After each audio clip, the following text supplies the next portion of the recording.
Welcome to my channel, Bulag Vlog. Shout out di ay sa tanan nga mutan-aw niining akong simpleng video. Nagsakay mi og bus ani padulong sa agikan mi diri sa Jinsan padulong sa Digos. Og nakabidyo tuod ko kay dapit sa bintana man ko nakalingkod. Dire sa daplin sa karsada na mga daghang mga balay pod nga maagian o mga puno sa mga kahoy maagian. Init kaayo tan-awon sa gawas tungod kay diri ko dapit sa tuo nga lingkuranan nakalingkod dapit sa silangan. Mga alas 8 sa buntag pa mi nagbiyahe ni ana mao nga ang init igo kaayo sa akong lingkuranan. Mga 3 ka oras pa ang among biyahe bago umaabot dito sa Digos. Kay maghapit-hapit pa man sa mga terminal ang bus nga among gisakyan. Ipod ko og kapoy sa sigig lingkod sa sakyanan pero nalingaw ra ko sa pag video diri sa bintana. Ang panganod kanindot tan-awon ug ang langit kulay blue nindot kay tan-awon samtang ang mga punuan sa kahoy kung maigo siya sa adlaw naga sidlak-sidlak o makita ang mga dahon kulay green. Pagkainit tan-awon sa gawas tungod kay init kay ang panahon kay sayo pa man sa buntag siguro unyang hapon basin muulan na siya. Shout out day sa tanan nga mutan-aw niining akong simpleng video. Nag-ispag tan-awon sa kainit diha sa gawas. Medyo dugay-dugay pa jud mi moabot sa Digos tungod kay layo-layo pa jud ang among biyahe. Ang akong cellphone hapit na siya malubat kay lagi dali ra pud kaayo malubat ang akong mabidyo ani gamay ra sad sa makaya lang sa akong cellphone kay dali ra man sad malubat ang akong cellphone. Shout out sa tanan nga mulantaw ni aning akong simpleng video. Grabe kainit tan-awon sa gawas. Pagkaluoy sa mga nagtrabaho sa initan sama sa mga mag-uuma, init kaayo sa nga tanan ilang ginaantos.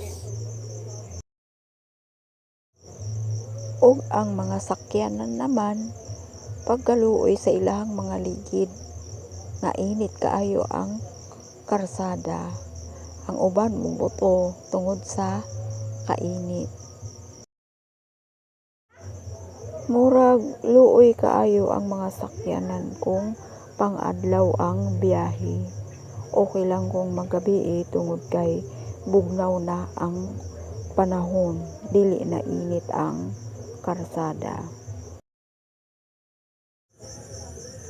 Karon pa nako na feel ang sobrang init dinhi sa mga karsada, sa mga sakyanan tungod kay ako lagi naarmang ko permanente sa balay.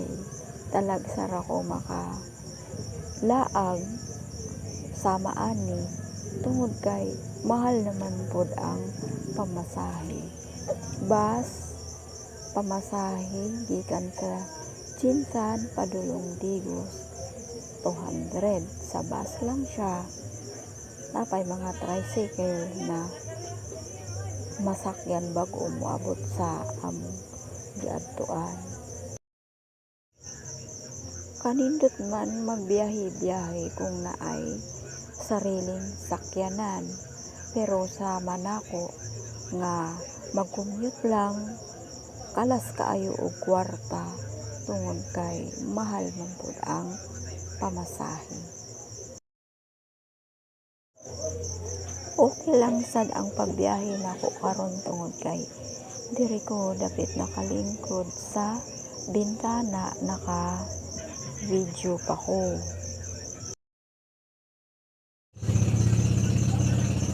Sama si Japon, shout out sa tanan nga mutan-aw ni akong simpleng video. Hinaot dili mo magsawa sa pagtan-aw sa akong simpleng video. Kanindot jud sa lugar nga among naagian. Nalingaw sad ko sa pagtan-aw samtang nag-video ko. Laing-laing mga puno ang makit-an nako dinhi sa daplin sa karsada. Adunay mga lubi ug uban pa mga saging nga akong nakmakit-an dinhi sa daplin sa karsada. Wala jud ko'y makit-an nga mga sama sa sakyanan nga moagi diri dapit sa akong gibidyohan, kung dili mga puno lang ug ang mga view nga akong makit-an tungod kay naalagi ko dinhi sa tuo nga bahin nga nakalingkod. Sama sa gihapon ang kainit sa adlaw naglagiting tan-awon diha sa gawas anaa ang mga puno. Kanindot tan-awon mga tag-as dagko nga mga puno sa kahoy. Maoy naghatag og landong sa palibot. Maayo na lang gani ang mga punuan sa kahoy, makaagwanta sila sa kainit sa adlaw. Pagkanindot gayud tan-awon sa mga punuan sa kahoy nga anaa sa daplin sa karsada nga among maagian.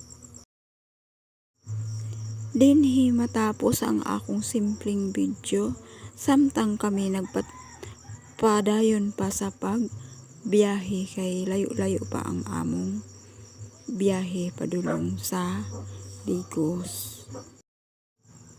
Daghang salamat sa tanan nga nilantaw sa akong simpleng video hangtod sa sunod pa na akong mga video.